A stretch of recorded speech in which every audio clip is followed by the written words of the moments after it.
ಒಂದು ಕಡೆ AIADMK NDA ಮೈತ್ರಿಕೂಟವನ್ನೇ ಬಿಟ್ಟು ನಾವು ಹೊರಗಡೆ ಬರ್ತೀವಿ ಅನ್ನುವಂಥ ನಿರ್ಧಾರಕ್ಕೆ ಬರ್ತಾ ಇದೆ.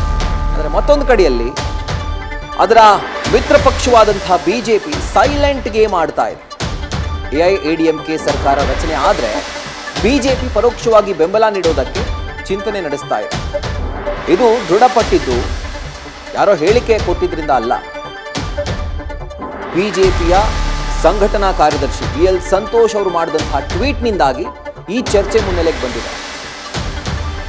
ಯಾರ ಸರ್ಕಾರ ಅಂತ ಕಾಲದ ನಿರ್ಧಾರ ಅಂತ ಟ್ವೀಟ್ ಮಾಡಿದ್ದಾರೆ.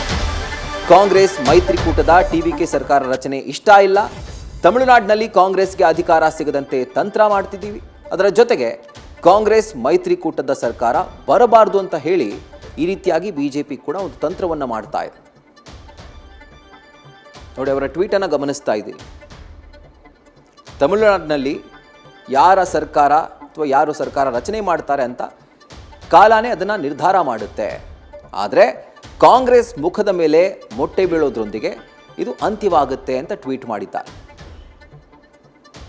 ಸೊ BJP ಕೂಡ ಪರೋಕ್ಷವಾಗಿ AIADMK ಸರ್ಕಾರ ಅಸ್ತಿತ್ವಕ್ಕೆ ಬರುವಂಥ ಬೆಳವಣಿಗೆಗಳು ನಡೀತು ಅಂತಾದರೆ ಪರೋಕ್ಷ ಬೆಂಬಲ ನೀಡೋದಕ್ಕೂ ಕೂಡ BJP ಪ್ಲ್ಯಾನ್ ಮಾಡ್ಕೊಳ್ತಾ ಇದೆ. ಅಂದರೆ ಅಂಥ ದೊಡ್ಡ ಸಂಖ್ಯೆ ಏನಿಲ್ಲ BJPಗೆ ಇರುವಂಥದ್ದು, ಕೇವಲ ಒಂದು ಸೀಟು ಮಾತ್ರ. ಬಟ್ ಸ್ಟಿಲ್ ಇಂಥ ಟೈಮ್ನಲ್ಲಿ ಅದು ಕೂಡ ಕ್ರೂಷಿಯಲ್ ಆಗುತ್ತೆ. ಈಗ BJPಯ ಒಂದು ಪ್ಲ್ಯಾನ್ ಏನು? ನಾವು ಸರ್ಕಾರದಲ್ಲಿ ಇಲ್ಲದೇ ಇದ್ರೂ ಪರವಾಗಿಲ್ಲ, ಕಾಂಗ್ರೆಸ್ ಮೈತ್ರಿಕೂಟದ ಅಥವಾ ಕಾಂಗ್ರೆಸ್ ಇರುವಂಥ ಮೈತ್ರಿಕೂಟ ಸರ್ಕಾರ ರಚನೆ ಮಾಡಬಾರ್ದು, ಅಧಿಕಾರಕ್ಕೆ ಬರಬಾರ್ದು ಅನ್ನುವಂಥದ್ದು BJPಯ ಒಂದು ಪ್ಲ್ಯಾನ್. ಸೊ ಹೀಗಾಗಿ ಕಾಲವೇ ಅದನ್ನು ನಿರ್ಧಾರ ಮಾಡುತ್ತೆ. ಸರ್ಕಾರವನ್ನು ಯಾರು ರಚನೆ ಮಾಡ್ತಾರೋ ಅದನ್ನು ಕಾಲವೇ ನಿರ್ಧರಿಸುತ್ತೆ ಅಂತ ಹೇಳಿ BL ಸಂತೋಷ್ ಟ್ವೀಟ್ ಮಾಡಿದ್ದಾರೆ. ನ್ಯೂಸ್ ಫಸ್ಟ್ ನಿರ್ಭೀತಿಯಿಂದ ನಿಮ್ಮ ಪರವಾಗಿ.